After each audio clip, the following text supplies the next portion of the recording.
একজন মানুষ ভিক্ষা করে বেঁচে আছেন, এটা হয়তো দারিদ্র্যের একটি ছবি। কিন্তু একটি দেশের কোটি কোটি মানুষ যদি ভিক্ষাবৃত্তির সঙ্গে যুক্ত হয়ে পড়েন, তখন সেটি আর শুধু দারিদ্র্যের গল্প থাকে না, হয়ে ওঠে অর্থনীতি, কর্মসংস্থান এবং আন্তর্জাতিক ভাবমূর্তির জন্য বড় প্রশ্ন। পাকিস্তানকে ঘিরে এখন ঠিক এমনই এক চাঞ্চল্যকর তথ্য সামনে এসেছে, আর এ তথ্য তুলে ধরেছে পাকিস্তানের শীর্ষস্থানীয় দৈনিক দ্য ডন। ডনের প্রতিবেদন অনুযায়ী পাকিস্তানে বিপুল সংখ্যক মানুষ ভিক্ষাবৃত্তির উপর নির্ভরশীল। ডনের এক প্রতিবেদনে প্রায় 3,80,00,000 পেশাদার ভিক্ষুকের কথা বলা হয়েছে। তবে বিভিন্ন সংস্থার হিসাব এক নয়। এশিয়ান হিউম্যান রাইটস কমিশনের হিসাবে দেশটির জনসংখ্যার 2.5 থেকে 11% পর্যন্ত মানুষ জীবিকার জন্য ভিক্ষা করতে পারেন। সংখ্যা নিয়ে মতভেদ থাকলেও সমস্যার ব্যাপকতা নিয়ে প্রশ্ন কমই আছে। কিন্তু কেন বাড়ছে এই প্রবণতা? পাকিস্তানে দীর্ঘদিন ধরেই রয়েছে দারিদ্র্য, বেকারত্ব, মূল্যস্ফীতি এবং কর্মসংস্থানের সংকট। এর সঙ্গে যুক্ত হয়েছে আরেকটি বাস্তবতা, কিছু ক্ষেত্রে ভিক্ষাবৃত্তি অদক্ষ শ্রমের তুলনায় বেশি আয় দিতে পারে। অর্থাৎ সারাদিন কঠোর পরিশ্রম করার বদলে কয়েক ঘন্টা ভিক্ষা করেই যদি তুলনামূলক বেশি অর্থ পাওয়া যায়, তাহলে দরিদ্র মানুষের একটি অংশ সেই পথ বেছে নিচ্ছেন। আর এভাবেই তৈরি হচ্ছে একটি ভয়ঙ্কর চক্র।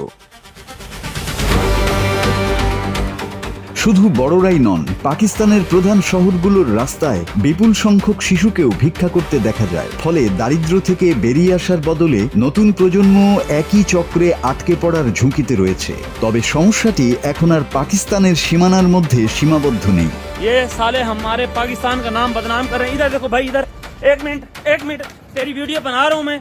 साले ये सऊदी अरब में आके मांग रहे हो, शर्म नहीं आती तुम लोगों को? সৌদি আরব, ইরাক সহ বিভিন্ন দেশে পাকিস্তানি নাগরিকদের ভিক্ষাবৃত্তির অভিযোগ উঠেছে।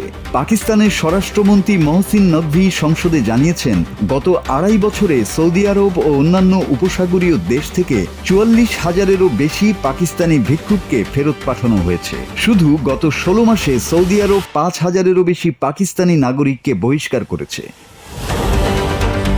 অভিযোগ রয়েছে, কেউ কেউ ধর্মীয় তীর্থযাত্রা, চাকরি কিংবা অন্য ধরনের ভিসায় বিদেশে গিয়ে পরে ভিক্ষাবৃত্তিতে জড়িয়ে পড়েছেন। ফলে বিষয়টি এখন শুধু দারিদ্র্য বা ব্যক্তিগত জীবিকার প্রশ্ন নয়, পাকিস্তানের আন্তর্জাতিক ভাবমূর্তির সঙ্গেও জড়িয়ে গেছে।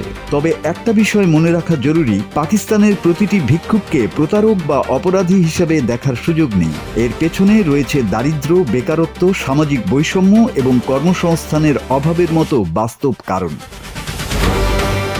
ভিক্ষাবৃত্তি কোনো দেশের মানুষের পরিচয় হতে পারে না। তাই প্রশ্নটা শুধু এই নয় যে তারা কেন ভিক্ষা করছেন, প্রশ্নটি আরও বড়, কেন একটি রাষ্ট্র তার নাগরিকদের এমন সুযোগ তৈরি করতে পারছে না যেখানে ভিক্ষার বদলে তারা সম্মানের সঙ্গে কাজ করে জীবিকা নির্বাহ করতে পারেন। কারণ ভিক্ষুক কমাতে শুধু রাস্তায় মানুষ সরিয়ে দিলেই হবে না, দরকার শিক্ষা, কর্মসংস্থান, সামাজিক নিরাপত্তা এবং একটি কার্যকর অর্থনৈতিক ব্যবস্থা। নইলে রাস্তায় বাড়িয়ে দেয়া প্রতিটি হাত আসলে একটি দেশের গভীর অর্থনৈতিক সংকটের প্রতিচ্ছবিই হয়ে থাকবে। মাসুদ হাসান, বাংলা টিভি।